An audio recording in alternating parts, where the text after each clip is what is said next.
اعوذ باللہ من الشیطان الرجیم بسم اللہ الرحمن الرحیم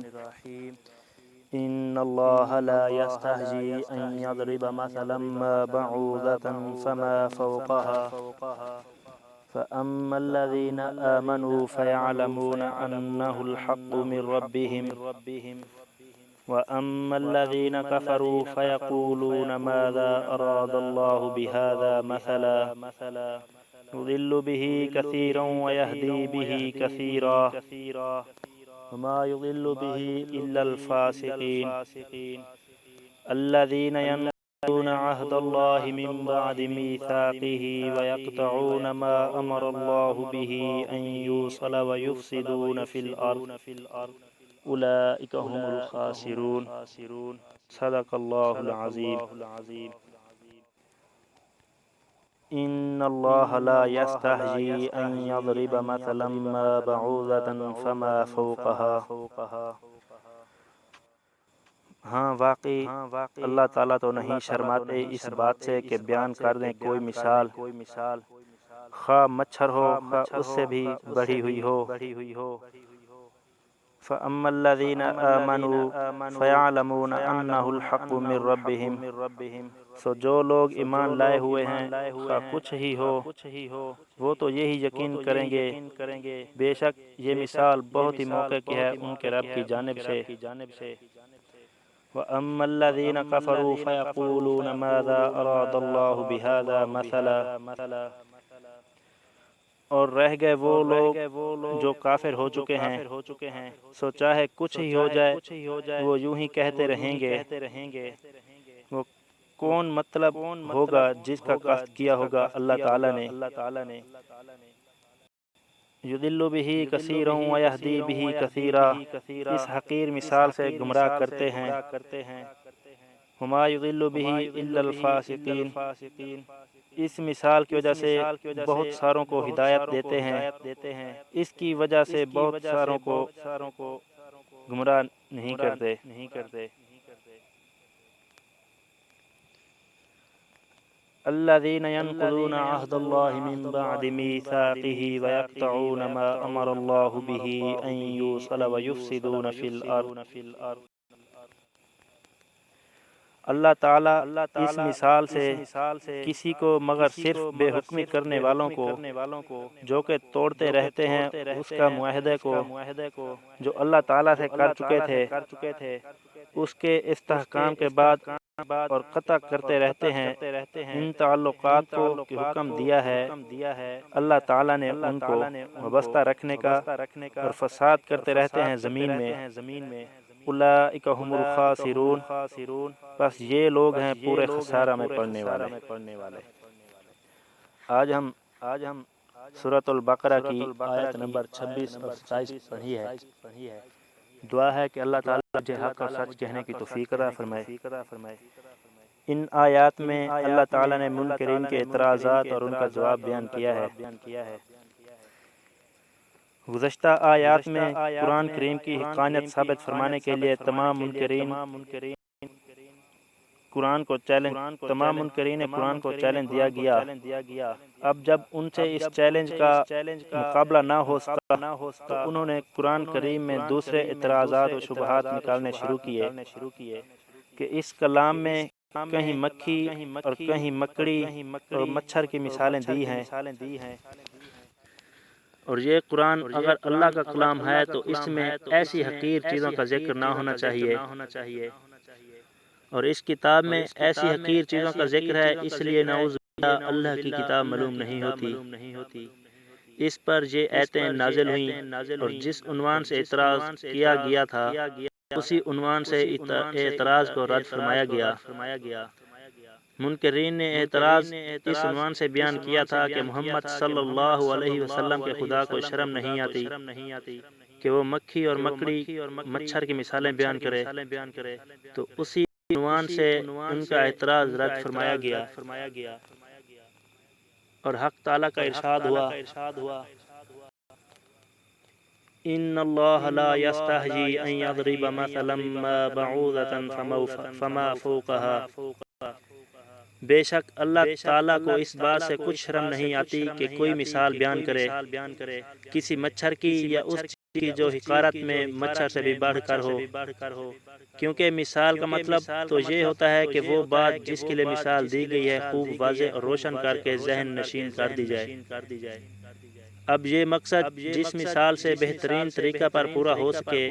وہی مثال بہترین کہلائے گی، خواہ وہ چیز جو مثال میں پیش کی گئی ہے بجائے خود کیسی ہی معمولی اور حقیر ہو۔ مثال کے لیے یہ ضروری کہ مثال دینے والے کے مطابق ہو، اس کے لیے منکرین کا یہ اعتراض کرنا بے وقوفی اور نادانی کی دلیل ہے کہ مچھر مکھی مکڑی کا ذکر مثال میں کیا کیا جائے۔ آگے بتایا گیا فَأَمَّا الَّذِينَ آمَنُوا فَيَعْلَمُونَ أَنَّهُ الْحَقُّ مِنْ رَبِّهِمْ وَأَمَّا الَّذِينَ كَفَرُوا فَيَقُولُونَ مَاذَا أَرَادَ اللَّهُ بِهَذَا مَثَلًا،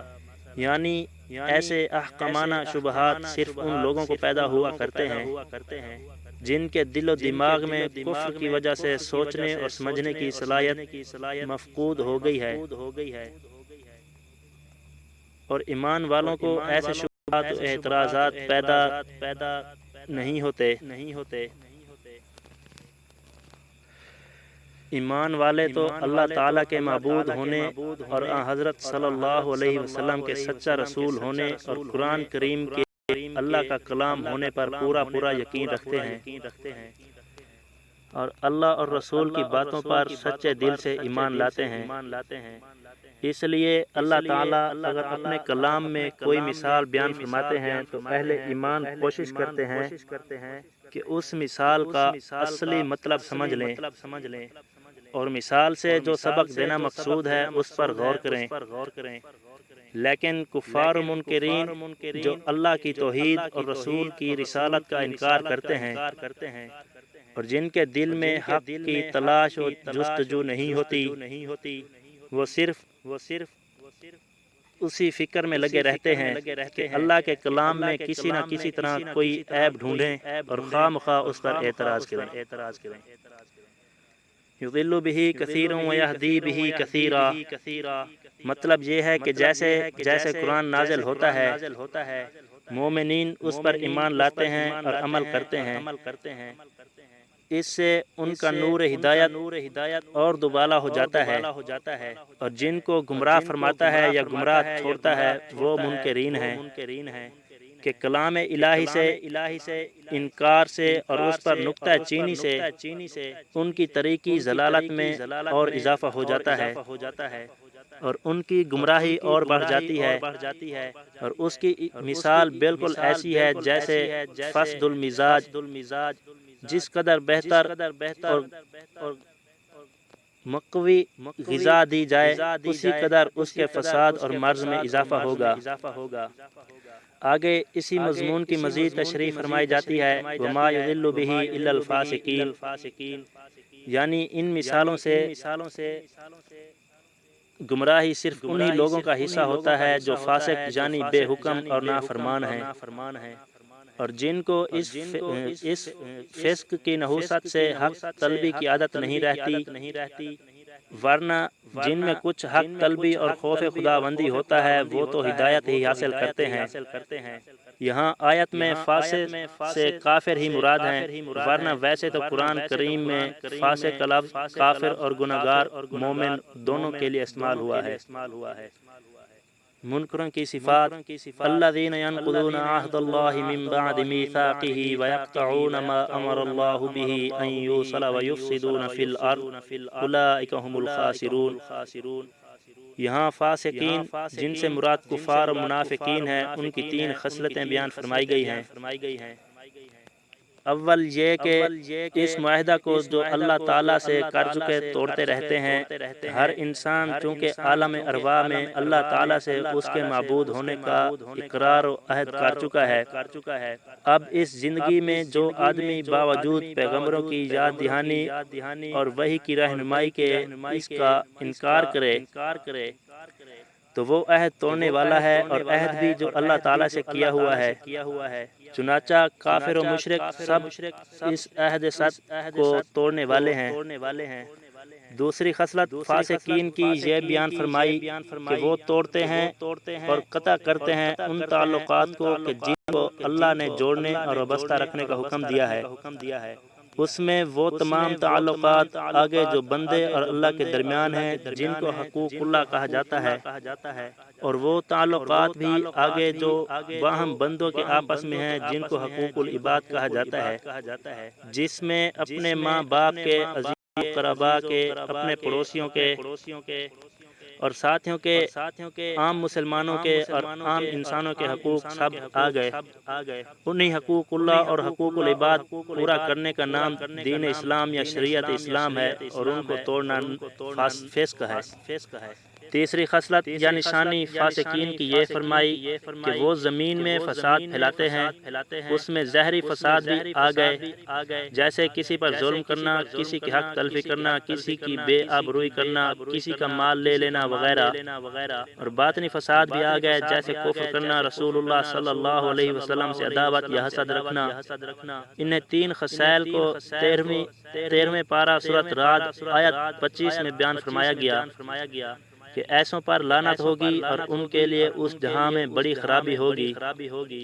اور یہاں فرمایا اولئک ھم الخاسرون، یہی وہ لوگ ہیں جو پورا خسارہ اور نقصان اٹھانے والے ہیں، کہ دنیا کی راحت، چین و سکون و اور آخرت کی نعمت سب ہاتھ سے دیے بیٹھے، کیونکہ عداوت و حسد میں ہر وقت اسی ادھیڑ بند میں رہتا ہے کہ دشمن کو کسی طرح گزند پہنچاؤں، اس کی ترقی کس طرح روکوں۔ یہ تو ہوا دنیا کا خسارہ اور نقصان، اور آخرت کا نقصان ظاہر ہے کہ رشد و ہدایت کے لیے بدلہ گمراہی کو خریدا، اور منعم حقیقی کو چھوڑ کر اس سے تعلق قطع کیا، اس سے بڑھ کر اور کیا آخرت کا نقصان ہوگا۔ اللہ تعالیٰ ہمیں اپنے کلام پر ایمان صادق اور یقین کامل نصیب فرمائے۔ وآخر دعوانا ان الحمد للہ رب العالمین۔